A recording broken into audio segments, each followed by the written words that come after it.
why film and entertainment will soon lie without Disney. Of course, we all know that basically Disney, for the past couple years, had basically almost promote monopoly on the box office. Their movies would always get number one because they owned the biggest franchises, and no one wanted to compete with Disney because Disney was an untouchable company, which resulted in the horrible box office of 2019, where we only had like two non-Disney movies past $1 billion, and the rest are all Disney-owned properties. But 2021 was a really strange year. Okay, Disney did abysmal at the box office. The highest grossing movie of the year is not even a Disney movie. People will be like, "Oh, but Spider-Man No Way Home is Marvel, so obviously it's always Disney." But Spider-Man No Way Home was made by, you guessed it, Sony Entertainment. It was not made by Disney. Okay.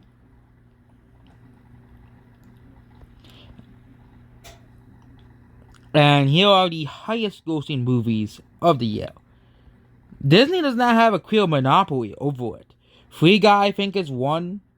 Eternals and Black Widow being the only other movies made by Disney. So the other ones is Ghostbusters, Sony, Quiet Place, Paramount, No Time to Die, United Artists, F9, Universal, Venom, and Spider-Man, both made by Sony. So the only movies on here are Marvel films, Shang-Chi, Black Widow, and Eternals, and Free Guy. Jungle Cruise barely getting the top 10. And the only movie that only passed $100 million is Jungle Cruise. I think that's because The Rock was in it, and that's it. But Dune and Godzilla vs. Kong are the only other movies. Even a movie like Encanto couldn't even pass $100 million domestically. If you include Sing 2's 2022 grosses, Sing 2 is actually the highest grossing animated movie of 2021. Because, of course, Sing 2 released at the very end of the year, whereas Encanto did not. Sing 2's domestic gross beat out Encanto's domestic gross. Movies like Cruella didn't really do too well at the box office. Okay, they even passed $100 million. Okay, Raya bombed at the box office. Encanto and Raya both bombed at the box office.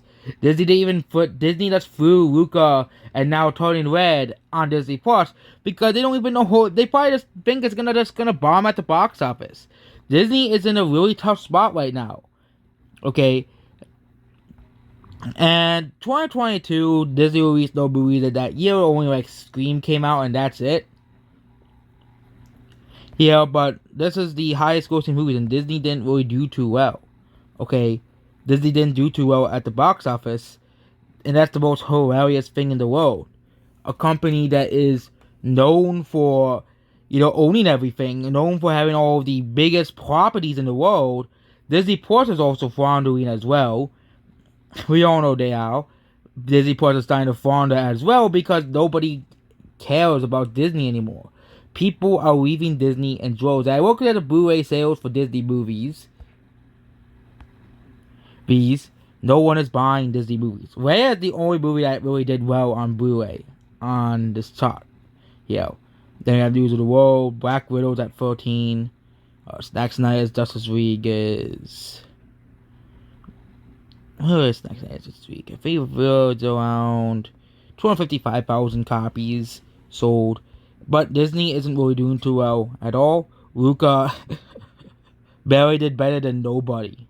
That's the most funniest thing in the world. Luca barely did better than nobody. And Luca made less money than nobody. Okay. Raya didn't really do. It's the only movie that did okay at the box office. Maybe Raya did do well on Disney Plus Premium, and that is Cruella is the newest movie. Cruella is not even on the list yet. That's how bad Cruella is doing. Nobody cares about Disney anymore. Okay. The box office shows that Disney is a dying company. And Disney Plus isn't really doing the best of the best anymore. Okay. And these are the sales. Cruella isn't doing too well. Luca and Raya are not even on the charts anymore. Okay. I don't think Black Widow. Okay, Black Widow was actually at number 2. Now I thought Black Widow was off the charts, but Black Widow was at number 2 here. Stack said Justice League is at 7. Boss Baby is having better wigs than Ruka did. That's the most hilarious thing in the world. But it really shows that Disney Plus is floundering. Disney Plus and Disney and the Disney company is floundering. You have box office failure after box office failure coming out in 2021. And Lightyear might be a successful movie, but, you know, we don't know if Marvel might continue to do horribly, like in 2021. And back where we can say, oh yeah, the pandemic and Disney Plus, but you have no excuse for the Eternals. You have literally no excuse for the Eternals. You can't really make any excuses for the Eternals because nobody wants to buy the Eternals. Nobody cares about the Eternals. Okay? And as long as Disney continues to go woke, people are not going to watch the movies, obviously. And as long as Disney continues to make bad movies that, and horrible decisions, and continues to milk and ruin properties, Disney's going to lose people. Okay? You're, of course, going to have your Disney fanboys who will buy anything Disney no matter what. But the rest of the population are done.